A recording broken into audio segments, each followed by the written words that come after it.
súčasnosti sme sa mali nachádzať niekde nad Pakistanom, v lietadle smerujúcom do Katmandu v Nepále. Ničivé zemetrasenie nám však prekazilo plány. Cieľom našej rok plánovanej expedície bola práve návšteva Himalájí.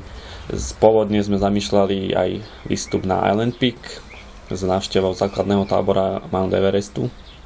Island Peak je zhruba 6200 metrov vysoká hora.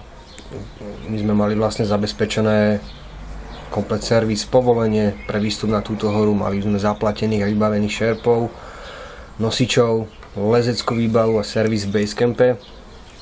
Tento plán bol narušený už zhruba 2-3 mesiace pred cestou, kedy vlastne nepálska vláda v reakcii na isté tragické udalosti z minulého roka si zareagovala spôsobom, proste zmenila pravidlá, kde vlastne im zdvihla minimálnu sumu poistky na nejakých $30,000, na čo vlastne žiadna z tých agentúr nemohla byť pripravená. To bola taká prvá zmena. No a tá druhá zásadná prišla vlastne už až včera. Tesne pred odletom vlastne už po niekoľkomesačnej príprave sme už boli na letisku pripravení na check-in a prišla informácia o silnom zemetrasení v Katmandu. Prvotná informácia bola, že na 2 dní sa rušia všetky lety do Nepálu. Hneď sme začali riešiť túto situáciu. Tak.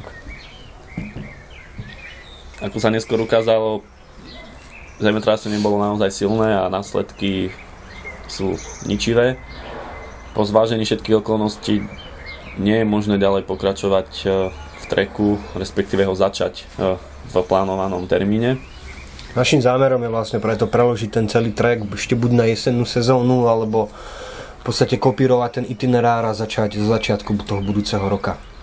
Momentálne robíme všetko preto, aby sme prebukovali, prípadne stornovali všetky záväzky v Nepále, prípadne v Dubaji, cez ktorý sme mali leteť. Určite by sme sa chceli poďakovať našim sponzorom, partnerom tej výpravy. Veríme, že nám teda zachováte priazeň aj pri tom našom druhom pokuse. To hlavné asi, na čo by sme sa mali sústrediť, sú skôr nejaká podpora obetí a miestnych, nie to, že zrovna náš itinerár nenaplníme. Je na mieste asi aj spomenúť rôzne zbierky, ktoré sa organizujú. Napríklad Združenie Človek v ohrození vyhlásilo verejnú finančnú zbierku pre práve obete zemetrasení v Nepále, kam myslím, že je rozumné prispieť, my určite 2 prispiejeme.